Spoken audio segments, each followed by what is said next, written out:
Hello, everyone, and welcome back to another episode of 1990's Represent. We're starting out our fourth cycle in 1994 with an album. In this episode, we're talking about Live Through This by Hole. Just a very good, very solid rock album, but kind of grungy as well. A little bit alternative, but very good album. I listened to it a few times. Then again, listened to it fairly recently as well. Still holds up incredibly well. It's a lot of fun to listen to. It's not incredibly long. I think it's a fairly short album as well. We'll get to that a little bit later once we actually start discussing the runtime and track list. But I have some notes here about the album. We'll get through those notes, and then we'll get to the track list of it as well. Let's pull the notes up here. All right, so we have Live Through This by Hole, first released April 12th, 1994. This is their second studio album. The studio album after this was Celebrity Skin, which I think we did an episode of that for the 1998 series. I'll leave a link in the description where you can check that one out as well. But this is their second studio album. Basically, frontwoman or lead singer Courtney Love, somewhat divisive in the music industry in the early 90s. However, I really like the work she's done here. I think I've only heard the first three albums. I've heard all of them. I think this is probably overall their best one, even though like Celebrity Skin is really good.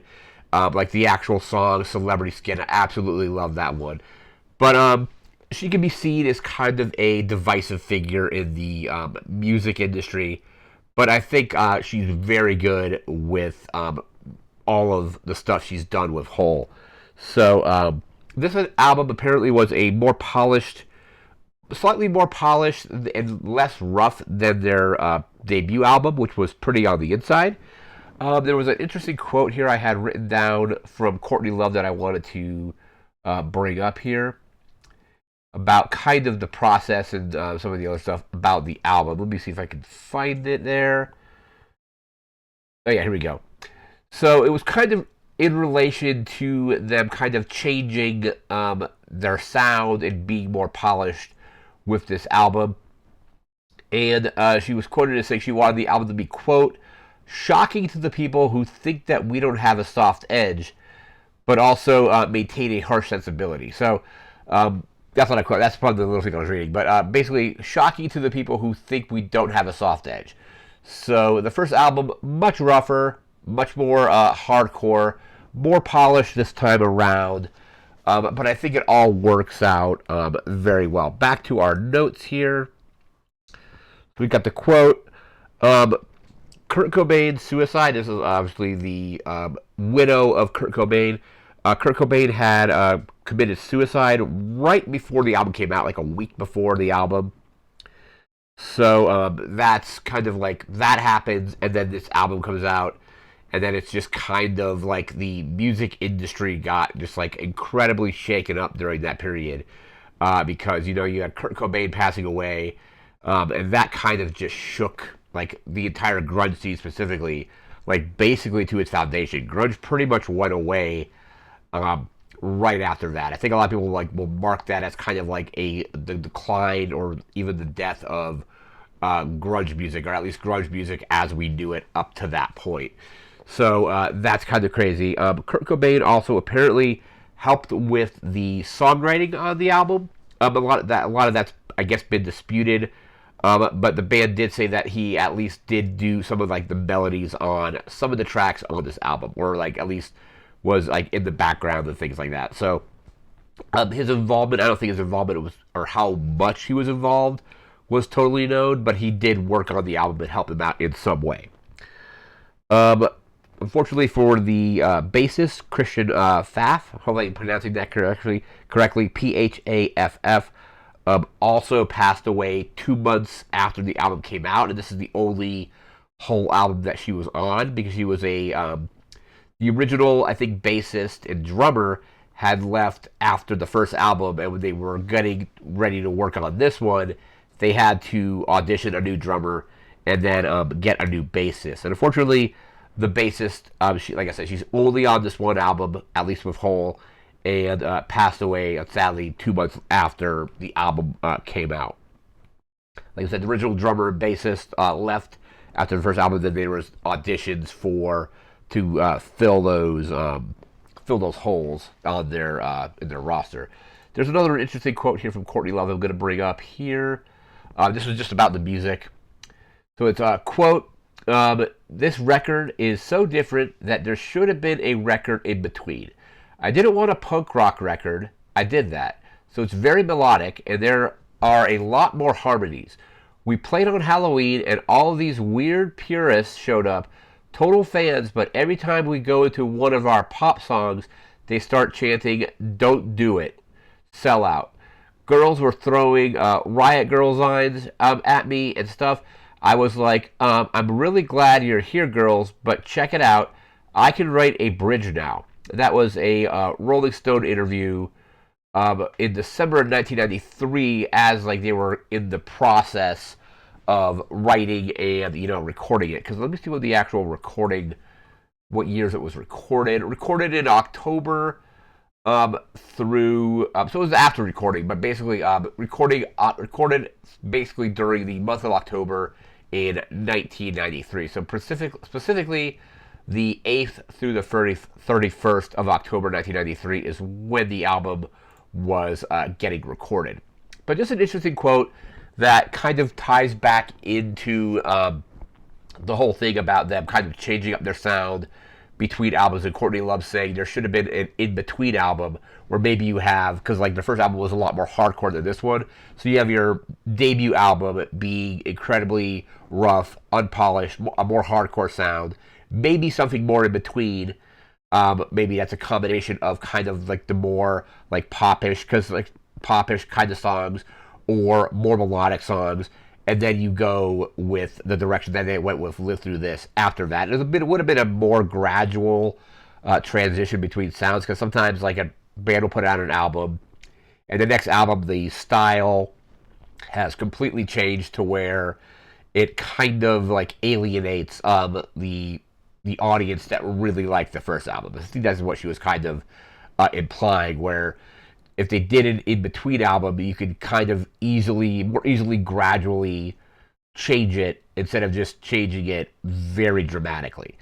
I don't think it's incredibly dramatically different, but it is different from their debut. There's still a lot of similarities, but it is generally probably a genre shift overall between the first two albums.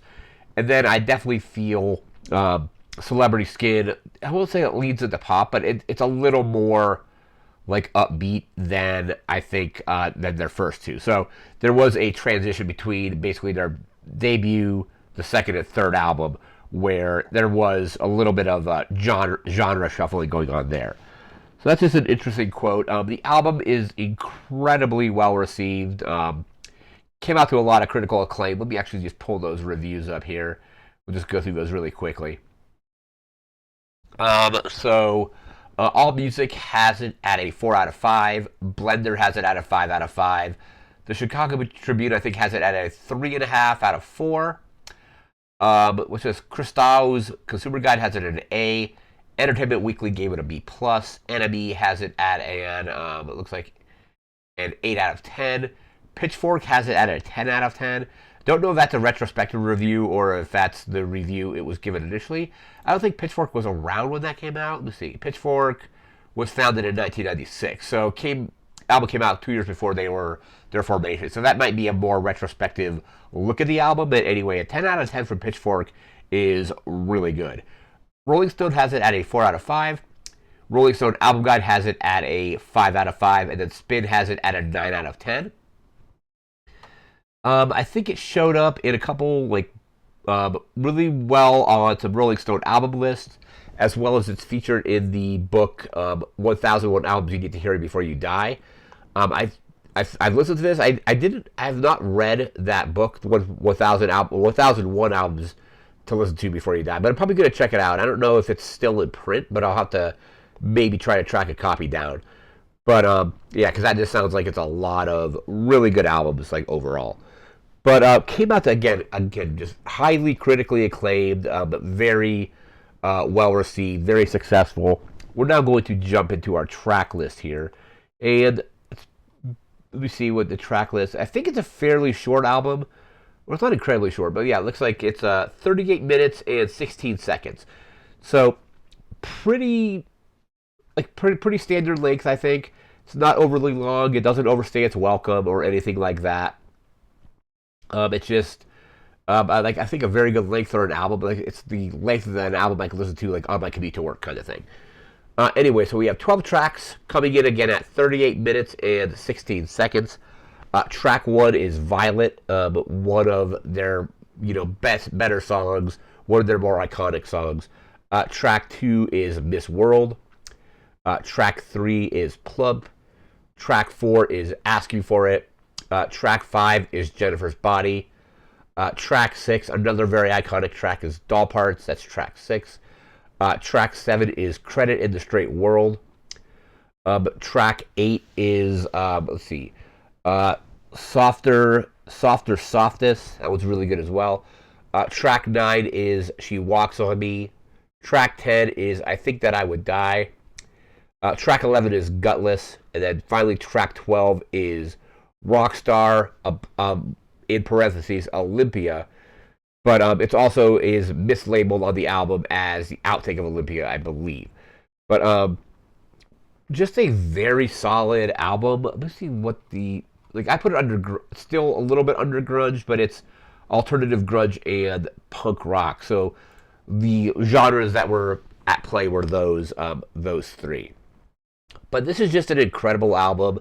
Like I said, it came out during a really kind of tumultuous time in music. Like literally, like Kurt Cobain had passed away like a week before this came out, and then like I said, the bassist had passed away 2 months after this came out. This was like a year before roughly a year before Jagged Little Pill came out, which I think that even shook up the music industry quite a bit as well.